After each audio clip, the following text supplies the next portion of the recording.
We'll do page 349, Sutta number 38. Mahatanhasankhaya Sutta. The greater discourse on the destruction of craving. Thus have I heard. On one occasion, the Blessed One was living at Savatthi in Jetta's grove, Anathapindika's park. Now, on that occasion, a pernicious view had arisen in a bhikkhu named Sati, son of a fisherman.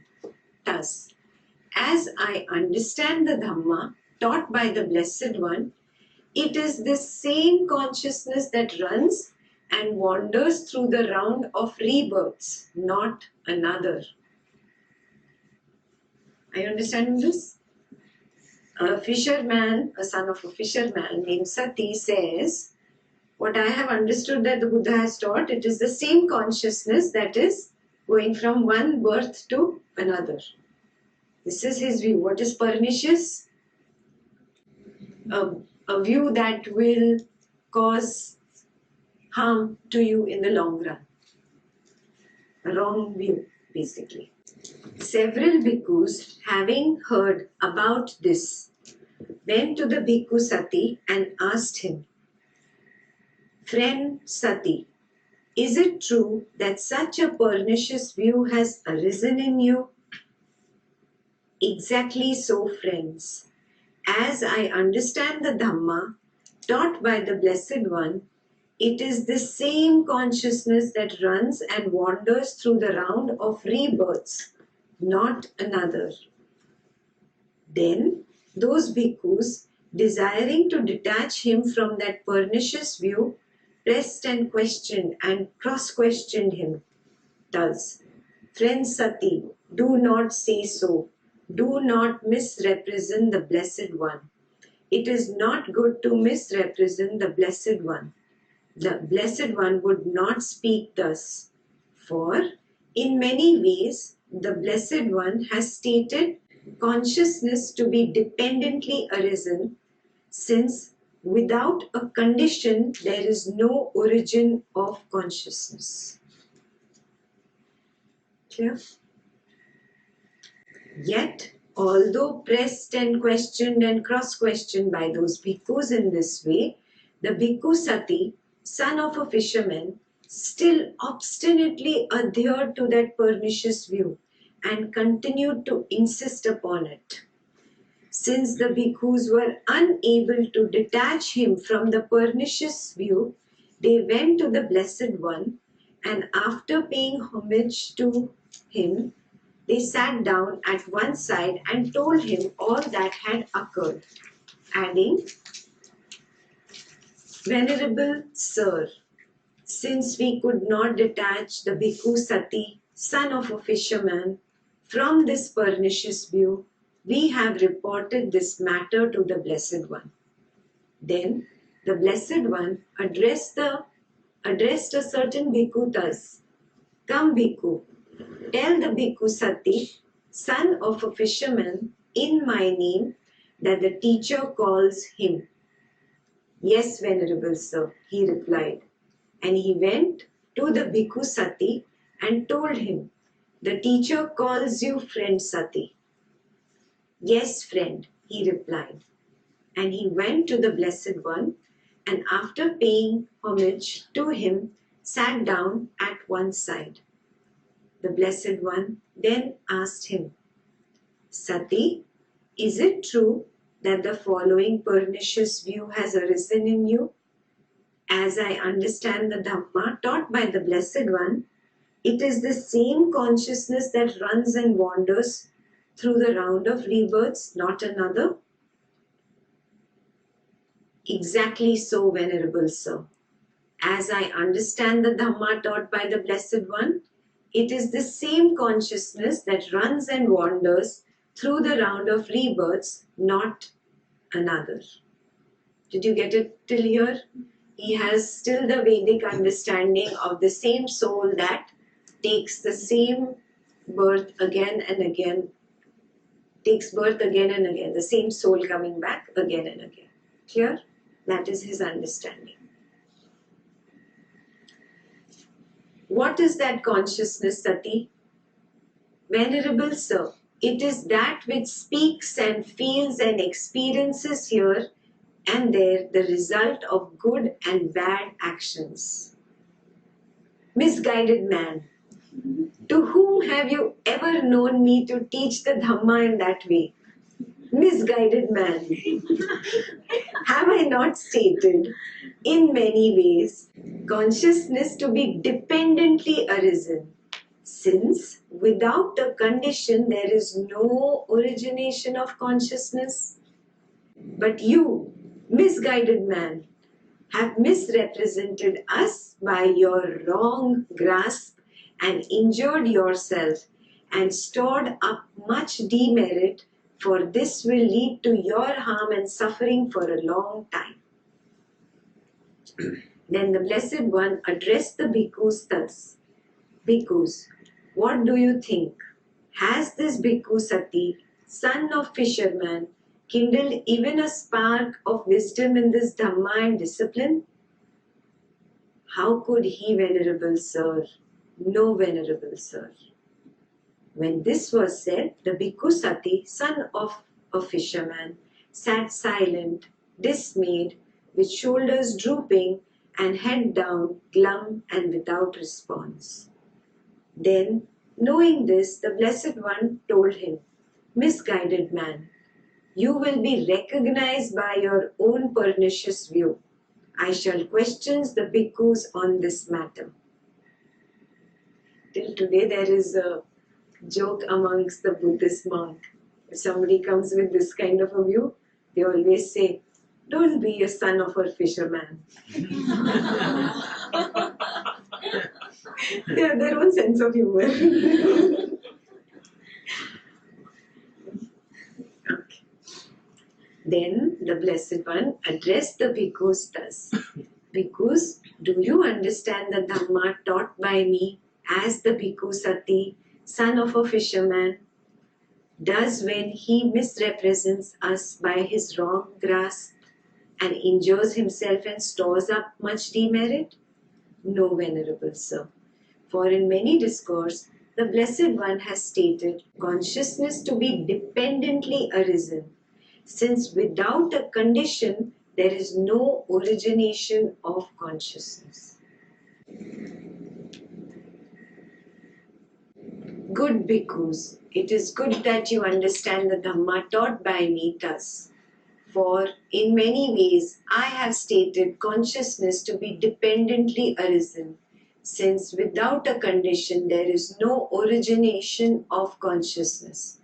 But this bhikkhu Sati, son of a fisherman, misrepresents us by his wrong grasp and injures himself and stores up much demerit, for this will lead to the harm and suffering of this misguided man for a long time.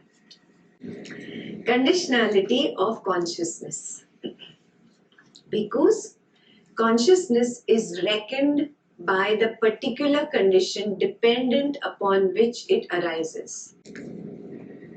When consciousness arises dependent on the I and forms, it is reckoned as I consciousness. When consciousness arises dependent on the ear and sounds, it is reckoned as ear consciousness. When consciousness arises dependent on the nose and odors, it is reckoned as nose consciousness. When consciousness arises dependent on the tongue and flavors, it is reckoned as tongue consciousness. When consciousness arises dependent on the body and tangibles, it is reckoned as body consciousness.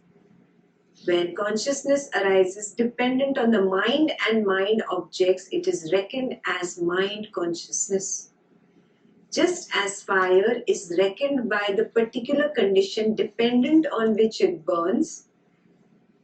For example, when fire burns dependent on logs, it is reckoned as log fire. When fire burns dependent on faggots, it is reckoned as a faggot fire. Faggot is lots of iron rods are kept together in a bundle, and on that the fire is lit. When fire burns dependent on grass, it is reckoned as grass fire. When fire burns dependent on cow dung, it is reckoned as cow dung fire. When fire burns dependent on chaff, it is reckoned as chaff fire. When fire burns dependent on rubbish, it is reckoned as rubbish fire. So too, consciousness is reckoned by the particular condition dependent on which it arises. When consciousness arises dependent on the I and forms, it is reckoned as I consciousness. When consciousness arises dependent on the mind and objects, it is reckoned as mind consciousness. The same with ear, taste, tongue, nose. That is just assumed, Yeah? There's conditionality for consciousness to arise. It cannot arise without the previous preceding sankhara. So something that has a condition for arising and a condition for falling away, that which arises and falls, how can that be your permanent soul? Your permanent soul, what do you call it? Shashwat. Where is your Shashvatta in this rising and falling? Is this clear? Yeah? General questionnaire on being. Bhikkhus, do you see this has come to be? Yes, Venerable Sir. Bhikkhus, do you see its origination occurs with that as nutriment? Yes, Venerable Sir. Bhikkhus, do you see with the cessation of that nutriment which has come to be is subject to cessation? Yes, Venerable Sir. Did you get it? Okay. When this arises, this arises. When this ceases, this ceases. Is this very clear? This law is clear? Yeah? So the being has arisen and it is dependent on nutriment. If the nutriment ceases, the being ceases. That's all it is. Bhikkhus, does doubt arise when one is uncertain thus? Has this come to be? Yes, Venerable Sir. Bhikkhus, does doubt arise when one is uncertain thus? Does its origination occur with that as nutriment? Yes, Venerable Sir. Bhikkhus, does doubt arise when one is uncertain thus? With the cessation of that nutriment, is what has come to be subject to cessation? Yes, Venerable Sir. Bhikkhus, is doubt abandoned in one who sees as it actually is with proper wisdom thus? This has come to be. Yes, Venerable Sir. Did your doubt drop about it when you saw it in your own meditation? Yes? Yeah. So, is doubt abandoned in one who sees it as it is actually? Yeah, with proper wisdom? Yes, it's going to happen. Because is doubt abandoned in one who sees as it actually is with proper wisdom thus? Its origination occurs with that as nutriment. Yes, Venerable Sir. Because is doubt abandoned in one who sees as it actually is with proper wisdom thus? With cessation of that nutriment, what has come to be is subject to cessation. Yeah? Means, for example, mind consciousness has arisen because of nutriment from sankhara. If sankhara was not there, this mind consciousness would not come up, then the sanya would not come up, the vedana would not come up, the whole drama would not occur if I had not given the nutriment of that sankhara. Very simple. So if something has arisen in me, is because of the nutriment that I gave. Correct? If the nutriment is removed, Will this arise? This will not arise. This becomes very, very clear. Okay. Bhikkhus, are you thus free from doubt here? This has come to be. Yes, Venerable Sir. Bhikkhus, are you thus free from doubt here? Its origination occurs with that as nutriment. Yes, Venerable Sir.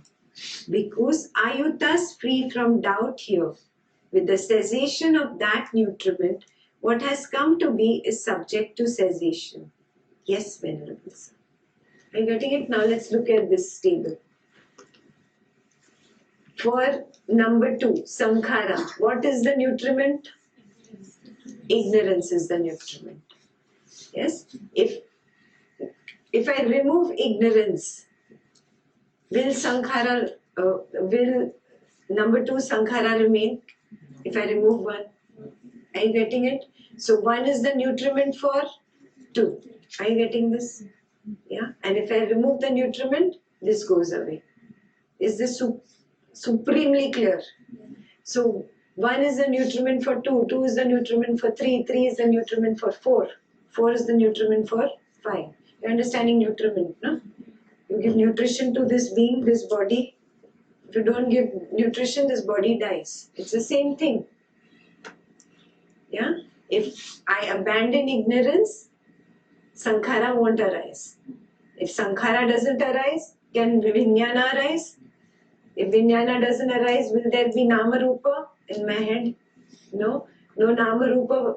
Will there be any sixth sense basis? They are form, no? Part of form, your sixth sense basis. If there is no sixth sense basis, is there phassa? Contact. There cannot be phassa. If there is no contact, can there be a sensation? There cannot be a sensation. If there is no sensation, can there be a desire? Desire always arises from sensation. You remove the sensation, there will be no desire or thirst, tanha. If I remove tanha, there is no upadana. Clinging always comes from craving. How can I cling when I am not craved? Do you get it? If I remove clinging, will there be bhava? What is bhava? Yeah, it manifests. It's a habitual tendency now. You want the same thing has become your nature. You always do the same thing, bhava. Do you get it? If there is no bhava, will there be birth? If there is no birth, will there be aging, old age and death?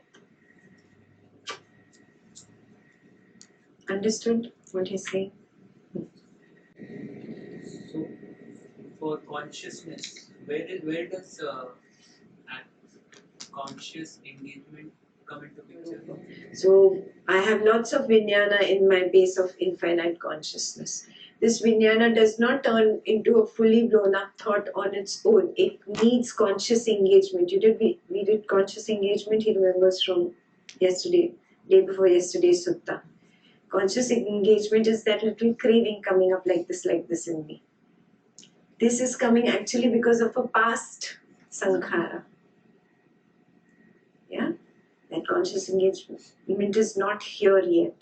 The craving is coming up because of a past sankhara. I become aware of the craving in me to move. Even moving is a craving. Yeah? And there I have this conscious engagement with it.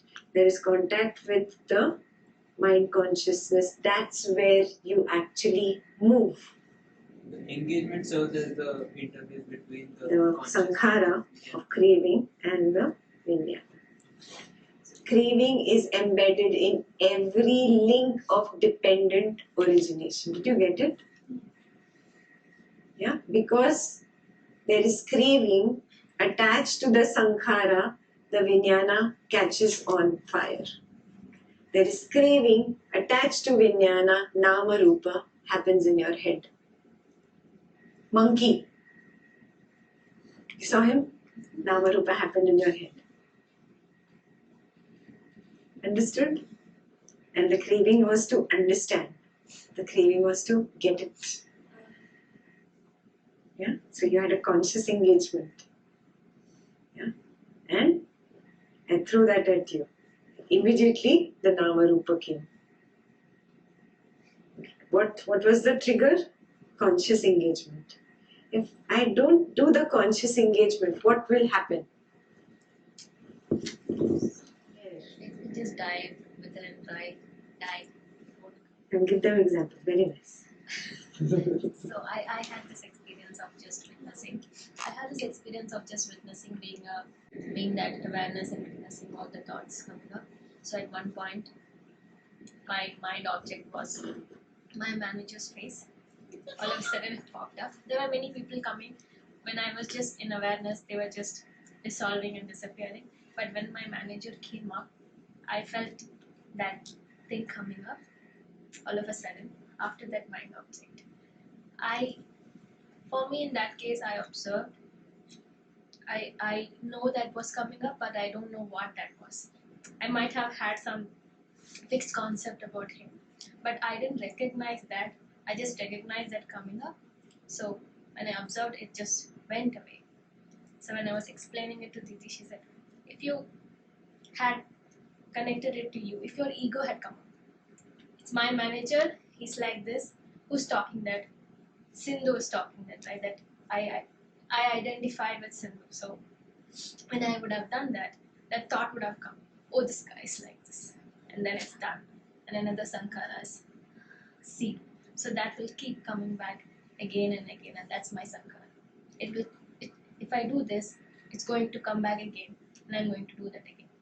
That's how I'm going on that cycle. Got it? Understood, no? Recognize when this craving comes up. It's there all the time. It's there right now to understand what Ekta is saying. There is this craving that is coming up. Even before your eyes turn to look at the projector screen, first a craving comes up and then you look there. It is there in everything. Your blinking of eyes also, there is first a craving, there's a little itch and then you blink. It is then moment to moment to moment to moment to moment. Wake up, wake up, wake up. You have to become so aware. Yeah? Work on yourself. The more you do jhanas, the more awareness increases. The more awareness increases, the deeper you go into the jhanas. And this knowledge comes from you from within. It arises. 13. Bhikkhus, has it been seen well by you as it actually is with proper wisdom thus? This has come to be. Yes, Venerable Sir. Bhikkhus, has it been seen well by you as it actually is with proper wisdom thus? Its origination occurs with that as nutriment. Yes, Venerable Sir. Bhikkhus, has it been seen well by you as it actually is with proper wisdom thus? With the cessation of that nutriment, what has come to be is subject to cessation. I explained this. Yeah, because of one, two has come to be. If one ceases, two will cease. I told you this. Yeah.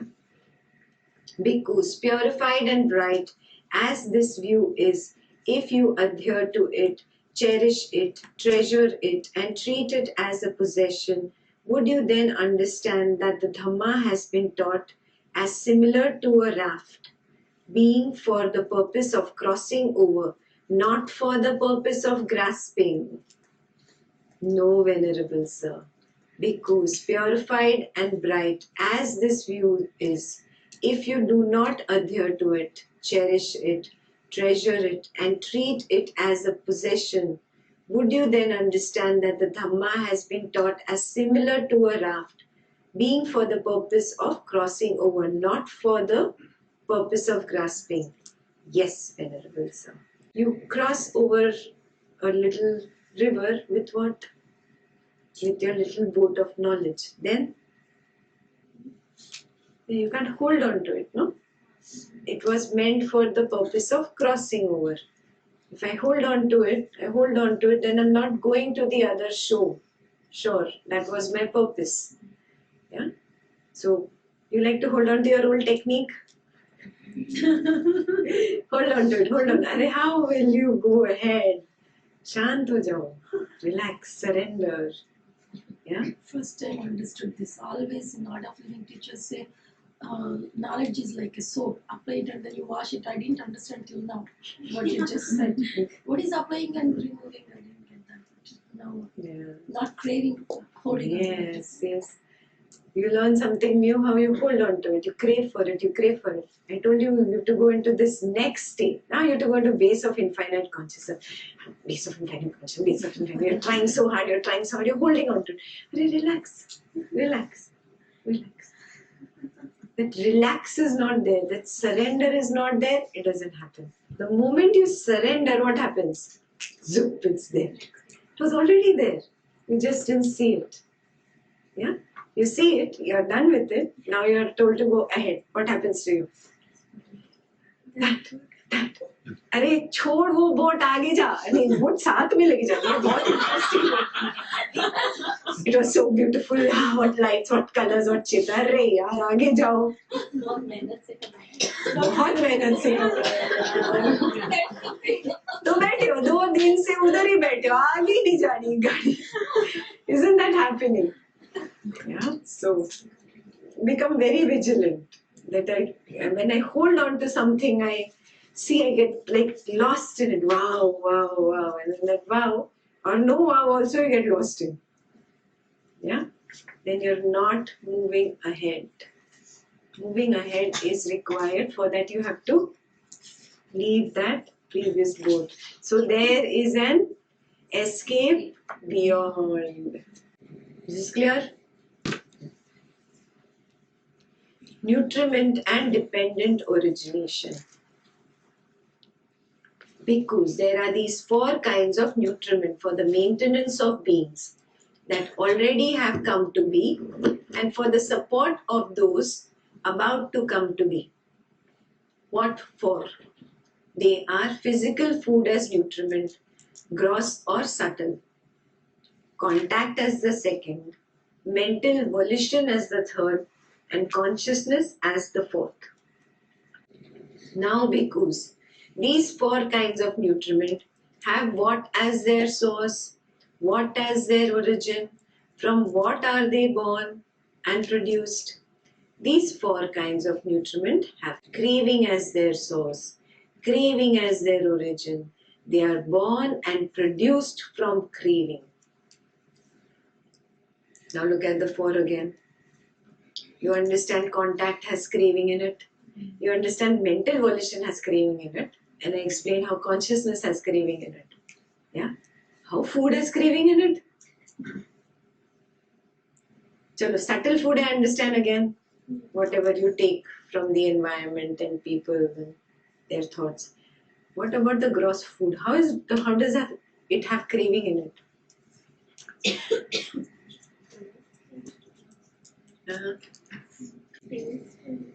Yeah, first there is that thing in you that arises, no? That is there everywhere. You'll start seeing that there is nothing in this world devoid of this little kida, little worm, little craving. Nothing in this world, nothing. Yeah, every little action that you're doing out of this craving. There is not a single action you do without craving. You would not exist only. You're existing because of craving. You get it? So now start seeing, oh, there is this little thing in me, then I look here. There's this little thing in me, then I look here. I want to see how many people are meditating in the hall when I'm walking. None of your business. This person hasn't moved from that wall since morning. All the time there's this kida in you. Yeah?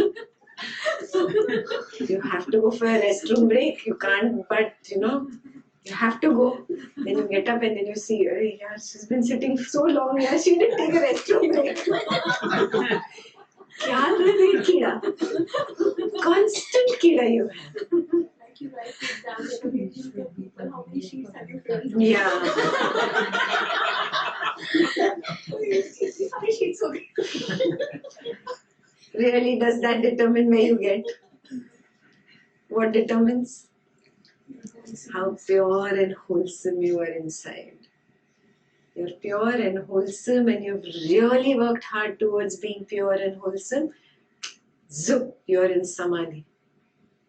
You're walking in samadhi. You will just be meditating 1 or 2 hours. You don't even have to meditate like the other person who's doing 5-6 hours. And you're zoop in samadhi. क्यों? इसको wholesome बना के रखा. कुछ भी हो. This you maintained wholesome. Inside I am pure. I will not tolerate even if a little pinch, even if I have to give up something. I'll give it up, but I will not take that little pinch of guilt or doing wrong or saying wrong. Yeah? Like that, become very strong about your moral conduct. With our habit pattern, right? We always tend to get. I'm open in saying that. Always you get when you see something, bad thought comes in you. That's a habit pattern. From the past, sankhara from the past. So that makes me unwholesome immediately, right? How do I get rid of that? You don't encourage that thought. First thought will come from the past because you have encouraged that habit pattern. Now it comes again. It wants to light that same fire in you. Yeah? I'm not going to. Relax. U3SR. Learn to do U3SR. Are you doing that with your open eyes? Walking, talking, smiling. You can do U3SR. Now learn to do this little craving. Yeah? That's why talk as much is required, not more. When you talk less, you can observe more. Yeah? Another very commonly seen things. People who talk more take very, very long to get into samadhi. Somehow it's always like that. The equation is always like that. Somebody who talks less gets there faster. As a quieter person gets there faster. Because he's not just quiet here. It reflects. Now if you're quiet here, you talk less. Here you're turbulent. You want to vent it out somewhere, so you're talking so much. But a talkative person finds it difficult to settle in samadhi because he's so full. Work on yourself. Work on yourself. This is not wholesome. Not wholesome. But it is the gunas that's making the person to talk more. Right? Again, that's what Buddha said. Everything can be just relaxed. U3SR. You learn that technique, no? Just do that. Relax it. Relax. This is the right effort in the right direction. So make that right effort. Wholesomeness is a prerequisite to maintaining samadhi or even entering samadhi. Yeah? Take it as a homework. Don't start beating yourself up. It's okay. Next Buddha, I will get there. I will really work hard and get there where I couldn't get there. Okay? Okay.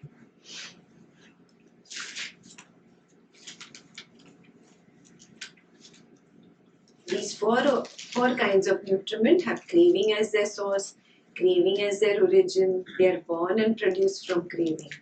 And this craving has what as its source? There's a question. There's ... means we go back up to 16, the second line. What as its origin?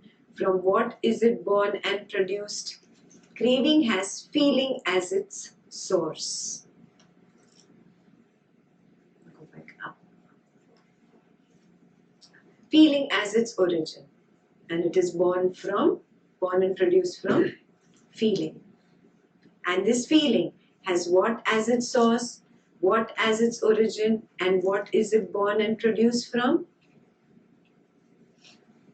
Feeling has contact as its source. You're looking here, no? This dependent origin is right here. Yeah? Feeling has contact as its origin, contact as its source, and it is born and produced from contact. And this contact has what as its source, what as its origin, and from what is it born and produced? Contact has sixfold base as its source. And sixfold base as its origin, and it is born and produced from there. And the six-fold base has what as its source, what as its origin, and what is it born and produced from? The six-fold base has mentality and materiality as its source. Nama Rupa is mentality, materiality. Just remember, this is the way Bhikkhu Bodhi translates it. Because he'll do it many times and I won't be there to tell you when I give you homework. So Nama Rupa, mentality, materiality. So six-fold base has mentality, materiality as its source, mentality, materiality as its origin, and it is born and produced from mentality and materiality. And this mentality, materiality has what as its source, what as its origin, and what is it born and produced from? Mentality, materiality has consciousness as its source, consciousness as its origin. It is produced, born and produced from consciousness. And this consciousness has what as its source, what as its origin, what is it born and produced from?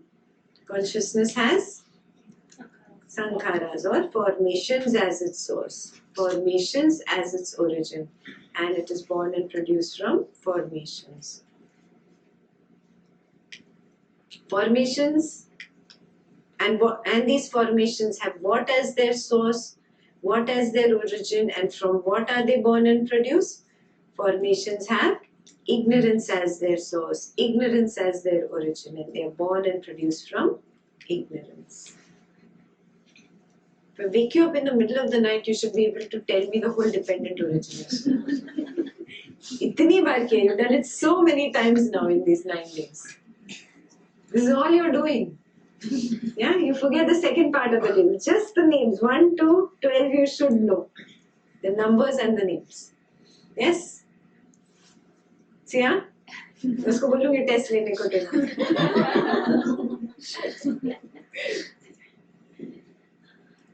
Forward exposition on arising. So, bhikkhus, with ignorance as conditions, formations come to be. Now look up here. With ignorance as condition, number 2 is formations. Formations come to be. Got it? Yeah. With formations as condition, consciousness comes to be. With consciousness as condition, you have to keep looking up. When mentality and materiality come to be, you look up here and tell me. Okay? You don't look at the book. I'll just read from the book, you look here and tell me. Yeah? Let's start from the beginning. So, bhikkhus, with ignorance as condition, sankharas come to be. With sankharas or formations as conditions, jnana or consciousness comes to be. With consciousness as conditions, nama rupa or mentality, materiality comes to be.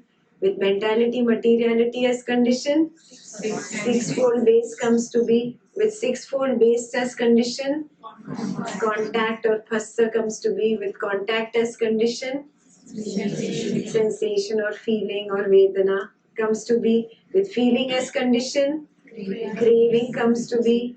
With craving as condition, clinging comes to be.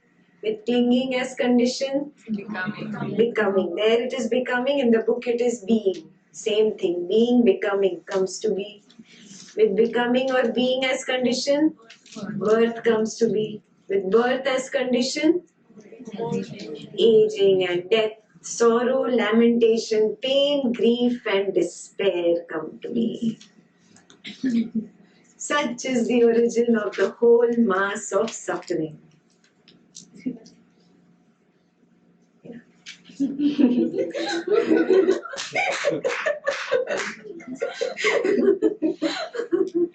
Reverse order questionnaire on arising. He wants you to learn this by heart. So you don't forget it at all. Yeah, so next time you will not be Sati, the son of If you understand consciousness as a precondition, then how will you call it soul? How will you say it wanders from one bird to another? Yeah. With birth and this condition, aging and death come to be. Yeah? So it was said. Now, bhikkhus, do aging and death have birth as condition or not? Or how do you take it in this case? Aging and death have birth as condition, Venerable Sir. Got it? Aging and death have birth as condition, Venerable Sir. Thus we take it in this case. With birth as condition, aging and death. With being as condition, birth. So it was said. Now, bhikkhus, does birth have being as condition or not? Or how do you take it? I'll read the question, you read the answer. Birth has being as condition, Venerable Sir. Thus we take it in this case. With being as condition, birth. With clinging as condition, being. So it was said. Now, bhikkhus, does being have clinging as condition or not? Or how do you take it in this case? Being has clinging as condition, Venerable Sir. Thus we take it in this case. With clinging as condition, being. With craving as condition, clinging. So it was said. Now, bhikkhus, does clinging have craving as condition or not? Or how do you take it in this case? Clinging has craving as condition, Venerable Sir. Thus we take it in this case. With craving as condition, clinging. With feeling as condition, craving. So it was said. Now, bhikkhus, does craving have feeling as condition or not? Or how do you take it in this case? Craving has feeling as condition, Venerable Sir. Thus we take it in this case. With feeling as condition, craving. With contact as condition, feeling. So it was said. Now, bhikkhus, does feeling have contact as condition or not? Or how do you take it in this case? Feeling has contact as condition, Venerable Sir. Thus we take it in this case. With contact as condition, feeling. With the sixfold base as condition, contact. So it was said. Now, bhikkhus, does contact have the sixfold base as condition or not? Or how do you take it in this case? Contact has sixfold base as condition, Venerable Sir. Thus we take it in this case. With the sixfold base as condition, contact. With mentality, materiality as condition, the sixfold base. So it was said. Now, bhikkhus, does the sixfold base have mentality, materiality as condition or not? Or how do you take it in this case? The sixfold base has mentality, materiality as condition, Venerable Sir. Thus we take it in this case. With mentality, materiality as condition, the sixfold base. With consciousness as condition, mentality, materiality. So it was said. Now, bhikkhus, does mentality, materiality have consciousness as condition or not? Or how do you take it in this case? Mentality, materiality has consciousness as condition, Venerable Sir. Thus we take it in this case. With consciousness as condition, mentality and materiality. With formations as condition, consciousness. So it was said. Now, bhikkhus, does consciousness have formations as conditions or not? Or how do you take it in this case? Consciousness has formations as conditions, Venerable Sir. Thus we take it in this case. With formations as conditions, consciousness. With ignorance as conditions, formations. So it was said. Now, bhikkhu, do formations have ignorance as condition or not? Or how do you take it in this case? Formations have ignorance as condition, Venerable Sir. Thus we take it in this case. With ignorance as condition, formations. Now you should not forget this. You don't have to know Bhikkhu Bodhi's language. You understand it in your words. Even if Pali is easy for you, understand it in Pali.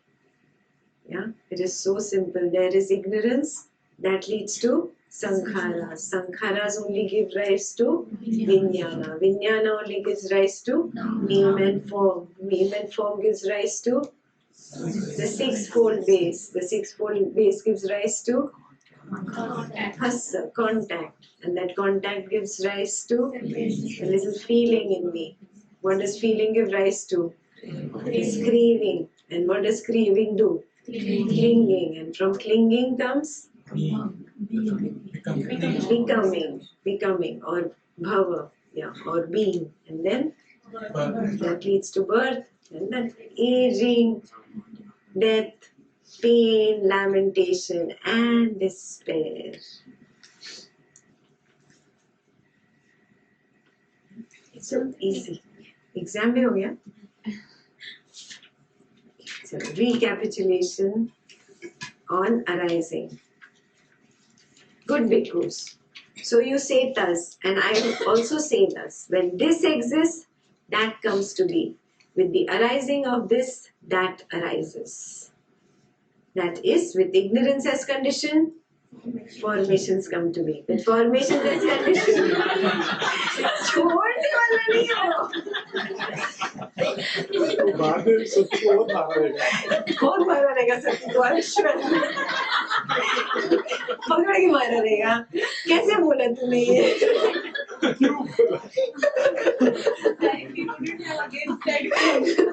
Yes, that's why it's a common joke among this one. Don't be the son of a fisherman.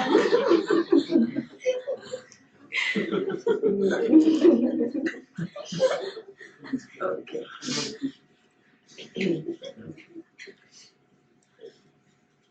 With ignorance as condition, loudly, formations.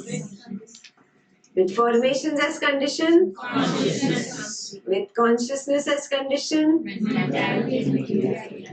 with mentality, materiality as condition, with the sixfold base as condition, with contact as condition, with feeling as condition, with craving as condition, with clinging as condition, with being as condition, with birth as condition, aging and death and sorrow, lamentation, pain, grief and despair.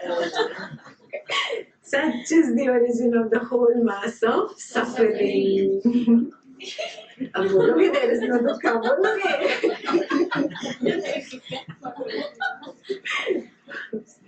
Okay. Forward exposition on cessation.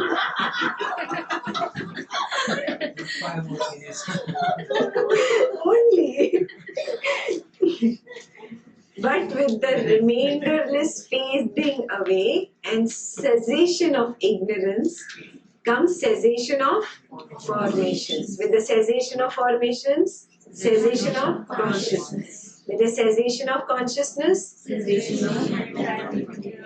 With the cessation of mentality, materiality, cessation of the sixfold base. With cessation of the sixfold base, cessation of contact. With cessation of contact, cessation of feeling. With the cessation of feeling, cessation of craving. With the cessation of craving, cessation of clinging. With the cessation of clinging, cessation of being. With the cessation of being, cessation of birth. With the cessation of birth, aging and death, sorrow, lamentation, pain, grief and despair seems.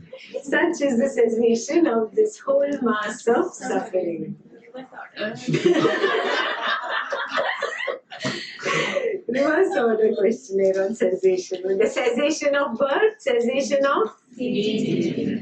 So it was said now, bhikkhus. Do aging and death cease with the cessation of birth or not, or how do you take it? Cease with the cessation of birth, venerable sir. Thus we take it in this case, with the cessation of birth, cessation of aging and death.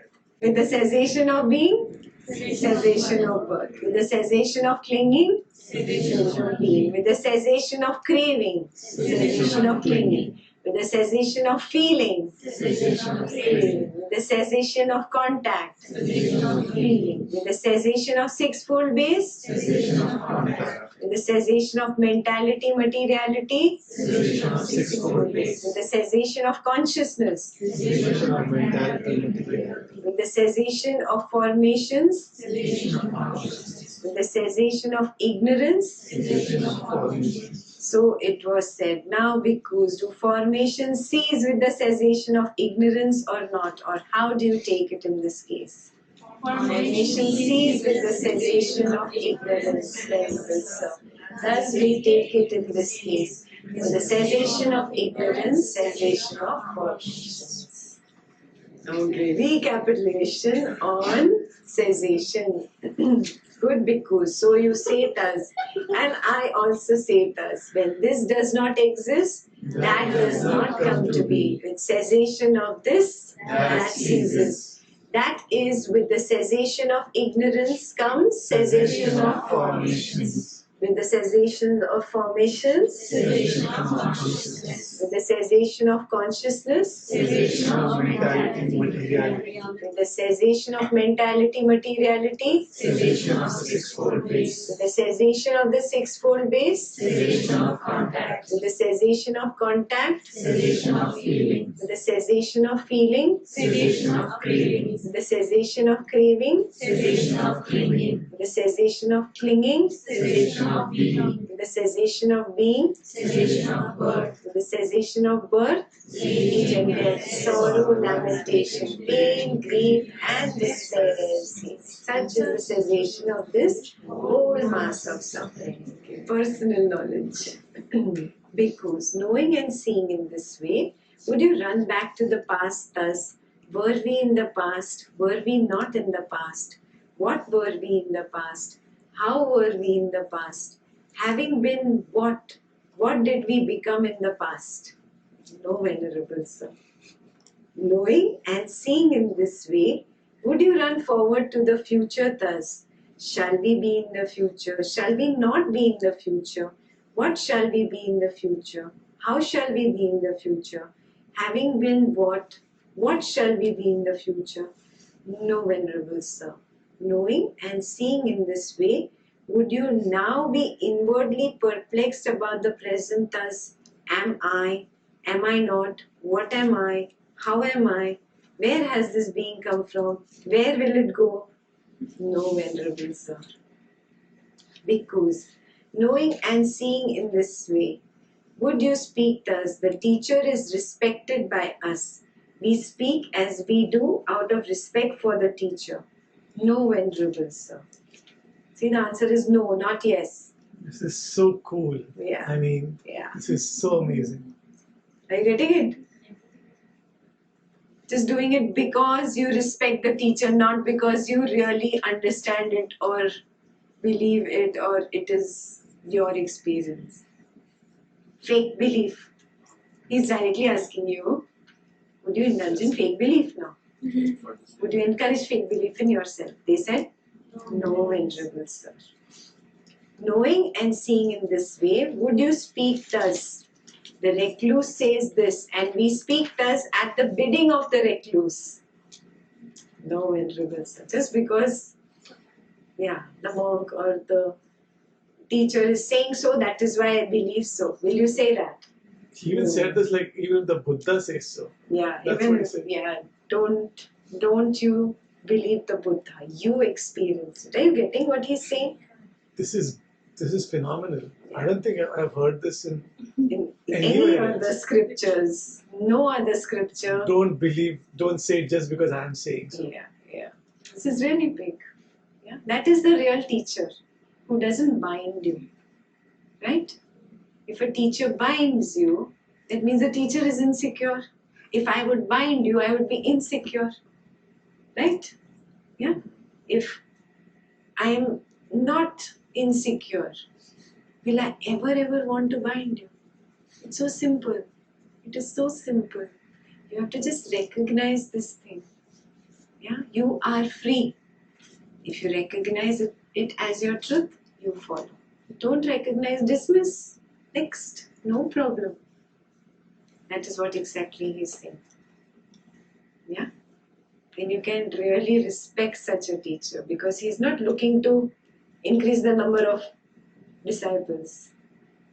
That's not the aim. Yeah?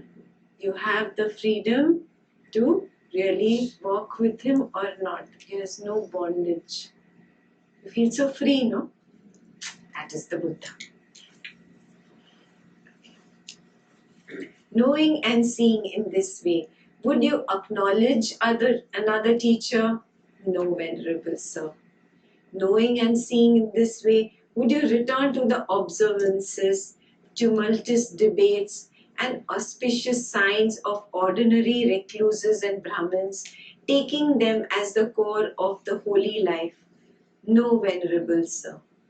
Do you speak only of what you have seen and understood for yourselves? Yes, Venerable Sir. He's so good.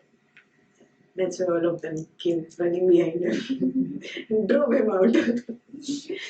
Yeah. But really, he was the one who brought the truth out. Yes, otherwise, others were just doing business. Yeah.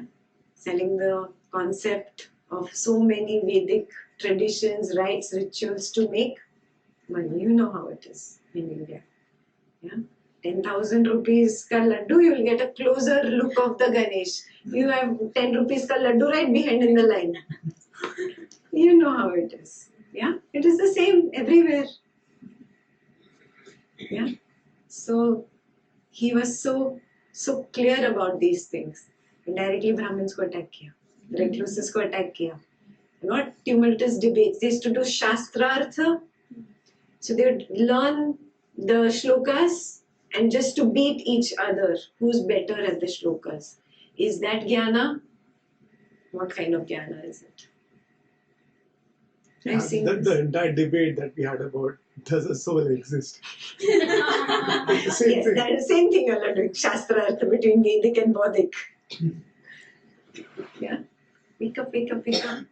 If there is a condition for something to arise, how can it be permanent? The shashvata of your soul is shattered right there. The permanence of the soul is shattered right there. Yes. Good bhikkhus. So you have been guided by me with this Dhamma, which is visible here and now, immediately effective, inviting inspection, onward leading, to be experienced by the wise for themselves. He never forced anyone. You want to do, you follow. It doesn't work, dismiss. Yeah, he never forced anyone. For it was with reference to this that it has been said, Bhikkhus, this Dhamma is visible here and now, immediately effective, inviting inspection, onward leading, to be experienced by the wise for themselves. Yeah, you're so right, no? Immediately effective. The moment you see it, you're like, that's what your own experience does. The round of existence, conception to maturity. Bhikkhus, the descent of the embryo takes place through the union of three things. Here there is the union of the mother and father, but the mother is not in season and the Gandhapa is not present in this case. No descent of an embryo takes place. Gandhapa is the coming being. Yeah, the coming being. Here there is the union of the mother and father, and the mother is in season, but the Gandhava is not present. In this case too, no descent of the embryo takes place. Yeah. So here Gandhava is not there. First the mother was not in season. Yeah. But when then there is the union of the mother and father, the mother is in season and the Gandhava is present. Through the union of these three things, the descent of the embryo takes place. The mother then carries the embryo in her womb for 9 or 10 months with much anxiety as a heavy burden. Then, at the end of 9 or 10 months, the mother gives birth with much anxiety as a heavy burden. Then, when the child is born, she nourishes it with her own blood, for the mother's breast milk is called blood in the noble one's discipline. When he grows up and his faculties mature, the child plays at such games as toy plows, tip cat somersaults, toy windmills, toy measures, toy cars, and a toy bow and arrow. When he grows up and his faculties mature still further, the youth enjoys himself, provided and endowed with the 5 chords of sensual pleasure, with forms cognizable by the eye, sounds cognizable by the ear, odors cognizable by the nose, flavors cognizable by the tongue, tangibles cognizable by the body, that are wished for, desired, agreeable, and likable, connected with sensual desire and provocative of lust. Are you understanding what is going on here? He's talking about your whole life, how you took birth, grew up, you're full of lust and lust for things. Yeah? Then the continuation of the round. On seeing a form with the eye, he lusts after it if it is pleasing. He dislikes it if it is unpleasing. He abides with mindfulness of the body, unestablished, with a limited mind, and he does not understand as it actually is the deliverance of the mind and deliverance by wisdom, wherein those evil, unwholesome states cease without remainder. Yeah, take your mind back to your teenage, or look at the teenagers in the house. You don't see the evil or unwholesome in those gadgets, in those little things that they are lusting for. You were like that. Yeah, you don't see the unwholesomeness in some things. Even today, you don't see. Yeah, so that's how lust keeps growing, and you keep encouraging lust. Okay. Engaged as he is in favoring and opposing whatever feeling he feels, whether pleasant or painful, or neither painful nor pleasant, he delights in that feeling, welcomes it, and remains holding to it. As he does so, delight arises in him. Now, delight in feelings is clinging. With his clinging as condition, being comes to be. With being as condition, birth. With birth as condition, aging and death, sorrow, lamentation, pain, grief, and despair come to be. Such is the origin of this whole mass of suffering. Now, similarly, on hearing a sound with the ear, again there is lust. The lust increases in life, and then if he likes it, it's pleasant, he goes after it. It is not pleasant, he dislikes it, and the same thing happens. And because of craving, there is clinging. Because of clinging, there's becoming. Then there is birth. And again, there is aging, death, lamentation. And the cycle of birth, death, birth, death, birth, death. समझ आ गया? किधर है तुम्हारा soul किधर है? Program है program. It's a program. Where is the soul now?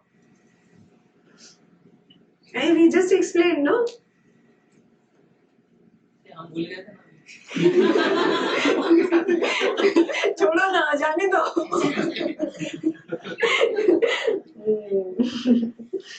On smelling an odor with the nose, on tasting a flavor with the tongue, on touching a tangible with the body, on cognizing a mind object with the mind. He lusts after it if it is pleasing. He dislikes it if it is unpleasing.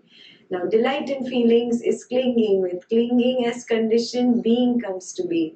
With being as condition, birth. With birth as condition, aging and death, sorrow, lamentation, pain, grief, and despair comes to be. Such is the origin of this whole mass of suffering.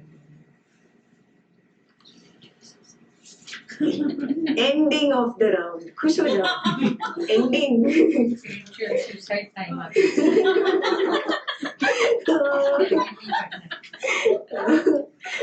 The gradual training. Here bhikkhus, a tathagata appears in the world, accomplished, fully enlightened. Okay, Sutta 27, 11 to 18. Page 272, everybody's there? Yeah? Okay. Start at number 11.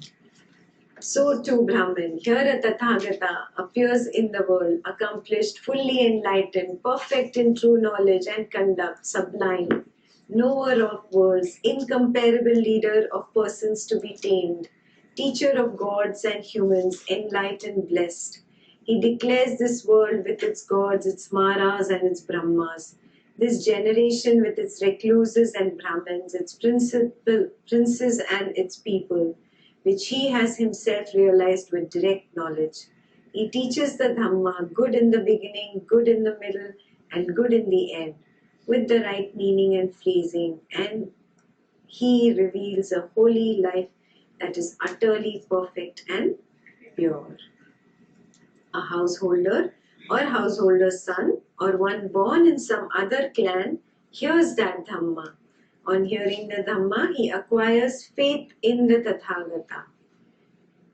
Possessing that faith, he considers thus household life is crowded and dusty. Life gone forth is wide open.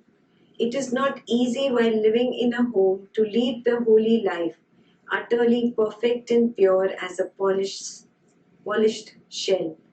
Suppose I shave off my hair and beard, put on the yellow robe, and go forth from the home life into homelessness. On a later occasion, abandoning a small or a large fortune, abandoning a small or a large circle of relatives, he shaves off his hair and beard, puts on the yellow robe, and goes forth from the home life into homelessness.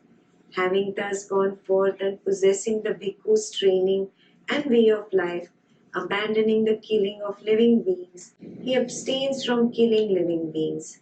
With rod and weapon laid aside, conscientious, merciful, he abides compassionate to all living beings. Abandoning the taking of what is not given, he abstains from taking what is not given, taking only what is given, expecting only what is given. By not stealing, he abides in purity. You're underlining the vows that you have to take.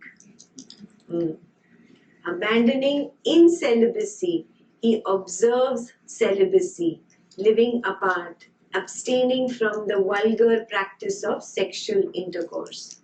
Abandoning false speech, he abstains from false speech. He speaks truth, adheres to truth, is trustworthy and reliable. One who is no deceiver of the world. Very important, no deceiver of the world. Abandoning malicious speech, he abstains from malicious speech. He does not repeat elsewhere what he has heard here in order to divide those people from these. Do you take this vow?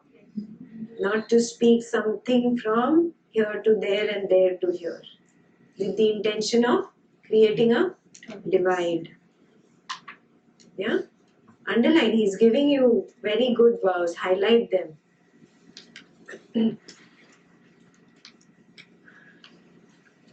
Thus, he is one who reunites those who are divided, a promoter of friendships, who enjoys concord, rejoices in concord, delights in concord, a speaker of words that promote concord. Abandoning harsh speech, he abstains from harsh speech.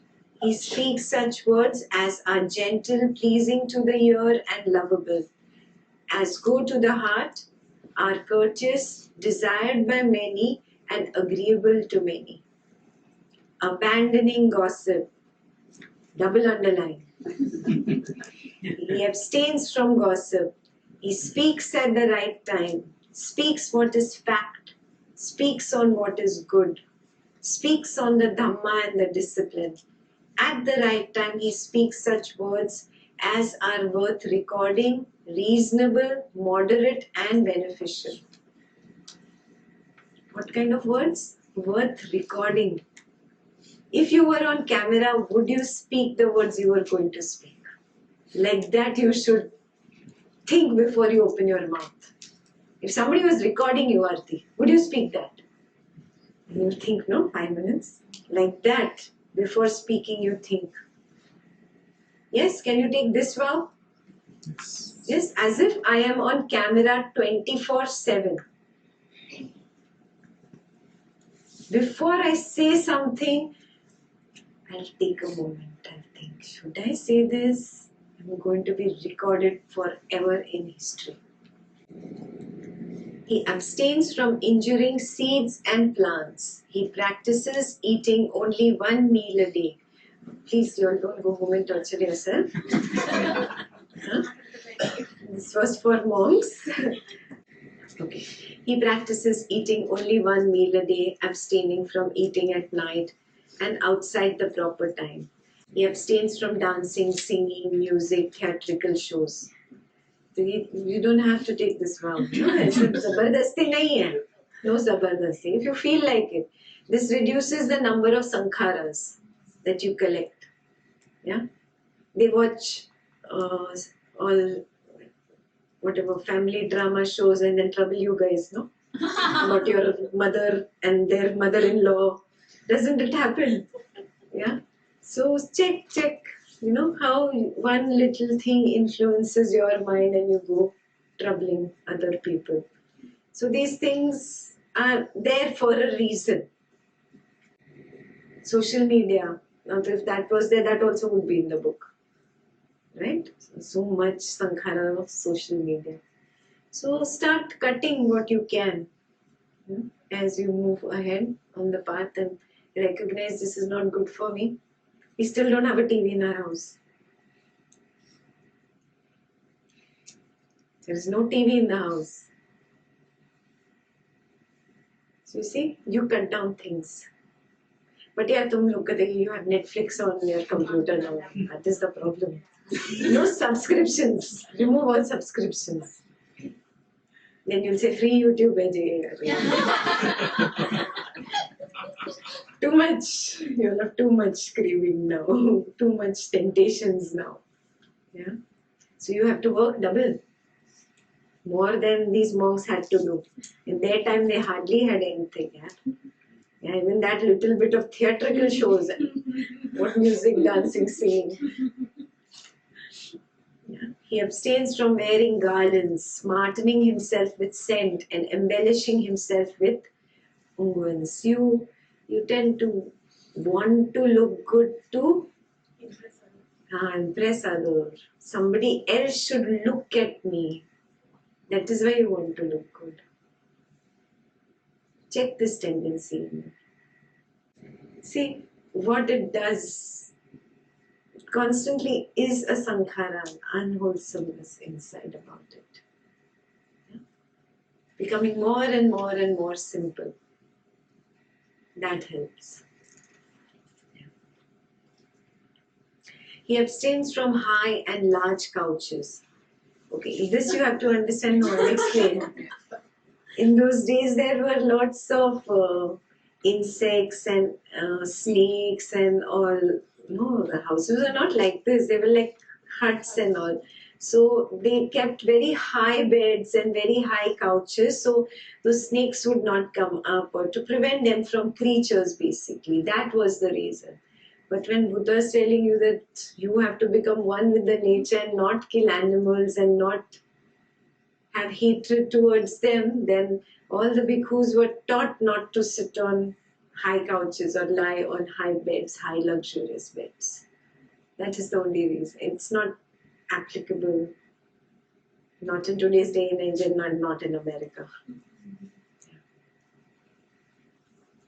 He abstains from accepting gold and silver. He abstains from accepting raw grain.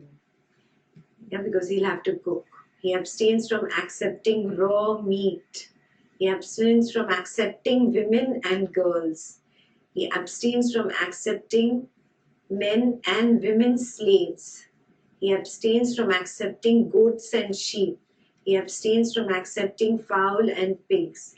He abstains from accepting elephants, cattle, horses, and mares. He abstains from accepting fields and land. He abstains from going on errands and running messages. He abstains from buying and selling. He abstains from false weights, false metals, false measures. He abstains from accepting bribes, deceiving, defrauding. This you can take up. From accepting bribes, deceiving, defrauding, and trickery. He abstains from wounding, murdering, binding, brindage, plunder, and violence. He becomes content with ropes to protect his body and with alms food to maintain his stomach.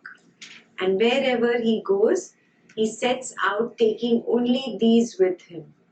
Just as a bird, wherever it goes, flies with its wings as its only burden, so too the bhikkhu becomes content with robes to protect his body and with alms food to maintain his stomach, and wherever he goes, he sets out taking only these with him. Possessing this aggregate of noble virtue, he experiences within himself a bliss that is blameless. Are you seeing how tough it is to be a monk or a nun? On seeing a form with this eye, he does not grasp at its signs and features, since if he left the eye faculty unguarded, evil, unwholesome states of covetousness and grief might invade him. He practices the way of its restraint. He guards the eye faculty. He undertakes the restraint of the eye faculty. And you can take this up as a homework. To guard your eye faculty, to restrain your eye faculty from things that entice you and tempt you. Yeah? Whatever that is, that you decide what tempts you. Netflix for some people, TV for some people, gadgets for some people, yeah, or gossiping friends over there, partying friends, whatever it is. You check. What is it that you need to guard your eye from?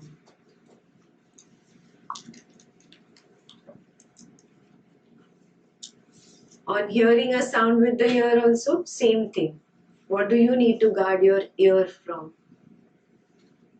On smelling an odor with the nose, you will have lots of odors that you'll need to guard yourself from. नहीं? पनीर मखनी बना है. ये जलेबी की smell. नहीं, what? Himanshu makes what? Halwa. Badam halwa की smell. To guard your nose. Yeah? When you don't guard your nose, then something else guards your body. Mr. Fat. Yeah?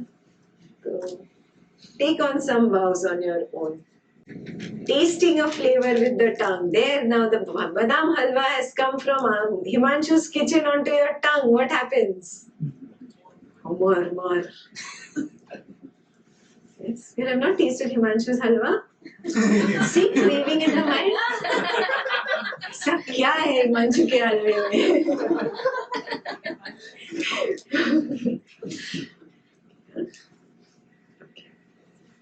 On touching a tangible with the body. On cognizing a mind object with the mind. He does not grasp at its signs and features. Understood, no? He's guarding himself, so he does not grasp at those signs and features. Since if he left the mind faculty unguarded, evil, unwholesome states of covetousness and grief might invade him. Yeah, covetousness might arise in you also. He practices the way of its restraint. He guards the mind faculty. He undertakes the restraint of the mind faculty.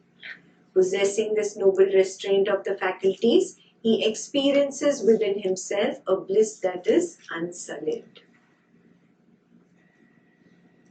Yeah? So you take on a few vows, write them down.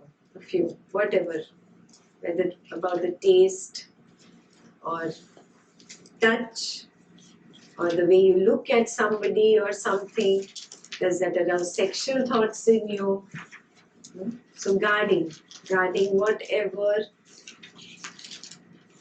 makes unwholesomeness increase in you. He becomes one who acts in full awareness when going forward and returning, who acts in full awareness when looking ahead and looking away, who acts in full awareness when flexing and extending his limbs, who acts in full awareness when wearing his robes and carrying his outer robe and bowed, who acts in full awareness when eating, drinking, consuming food and tasting, who acts in full awareness when defecating and urinating, who acts in full awareness when walking, standing, sitting, falling asleep, waking up, talking and keeping silent. All the time, huh? All the time, all the time. This is your homework, homegoing instruction. Possessing the aggregate of noble virtue and this noble restraint of the faculties, and possessing this noble mindfulness and full awareness, he resorts to a secluded resting place, the forest, the root of a tree, a mountain, a ravine, a hillside cave, a charnel ground, a jungle thicket, an open space, a heap of straw, or the one of your bedroom rooms, sabbatical. Yes, that is your homegoing instruction. You have to do one sabbatical per month if you want to come for Buddha 5. Yes. On returning from his arms round, after his meal, he sits down, folding his legs crosswise, setting his body erect and establishing mindfulness before him, abandoning covetousness for the world. He abides with the mind free from covetousness. He purifies his mind from covetousness. Abandoning ill will and hatred, he abides with the mind free from ill will, compassionate for the welfare of all beings. He purifies his mind from ill will and hatred. Abandoning sloth and torpor, he abides free from sloth and torpor. What is sloth and torpor? Alasya, laziness, sleep, dullness, sloth and torpor. Recipient of light, mindful and fully aware. He purifies his mind from sloth and torpor. Abandoning restlessness and remorse, he abides unagitated with a mind inwardly peaceful. He purifies his mind from restlessness and remorse. Abandoning doubt, he abides having gone beyond doubt, unperplexed about wholesome states. He purifies his mind from doubt. You getting it? So pure you have to be to really attain samadhi. And those who attained all the jhanic states must be saying, oh, she's telling the others. No, I'm telling you also. It was just a glimpse of each jhanic state that you've got in 9 days. You think 9 days you'll attain samadhi? Just taste. It's just, you've taken one sample of chocolate ice cream, one sample of raspberry, one sample of vanilla, one sample of tiramisu. This is just sample. You get it? Now you have to go deep into your samadhis. You have to practice, and that has to really blossom in life. Yes? So I'm telling everyone, the more wholesome you become, the easier it becomes for you to go into samadhi. Okay? So everybody vows to be very wholesome, very strict about vows now. Yeah? Go back to page 359.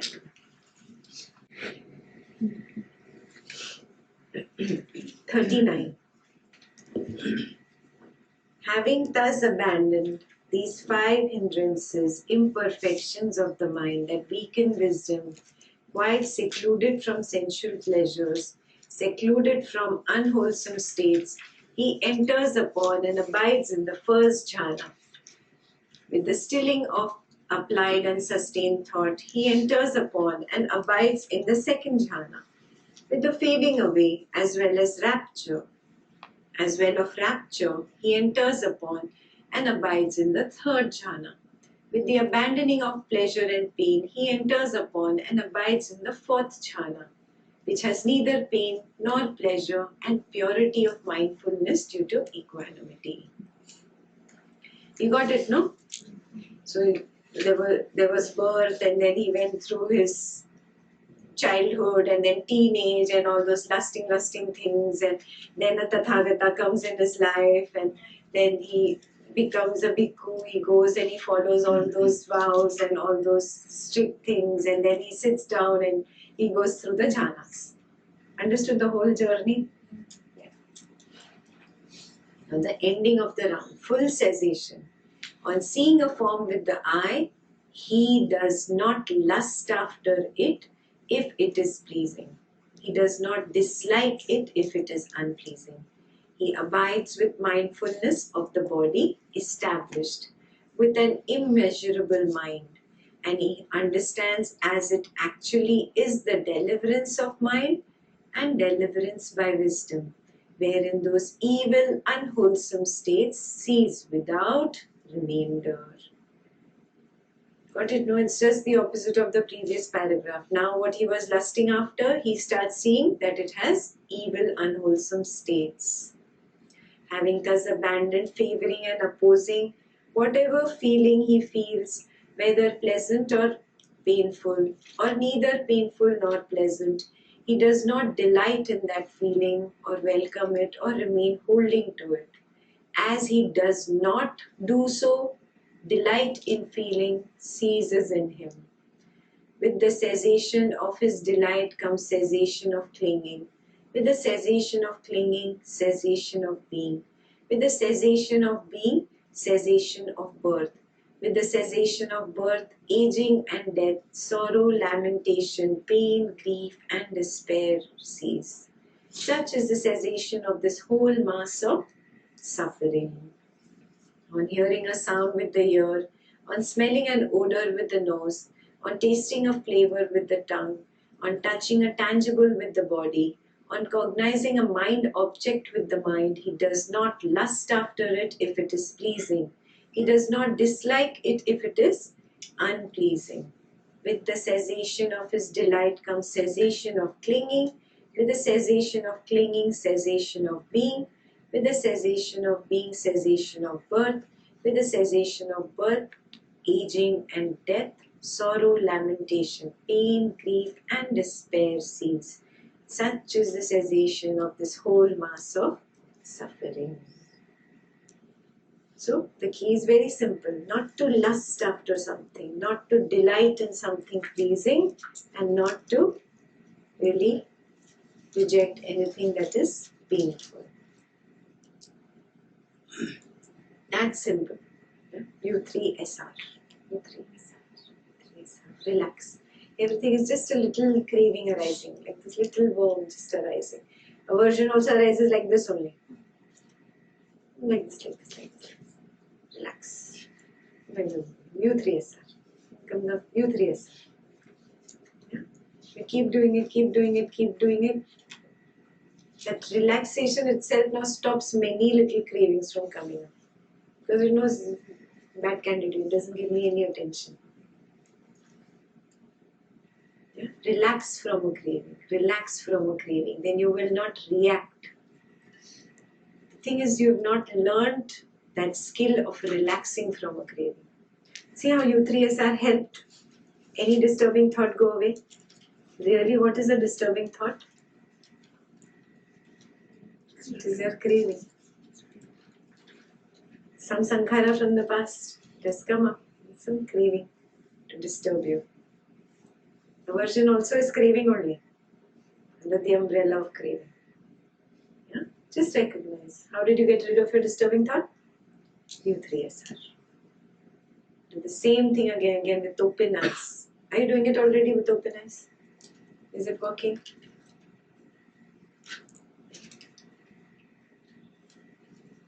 Conclusion. Bhikkhus, remember this discourse of mine.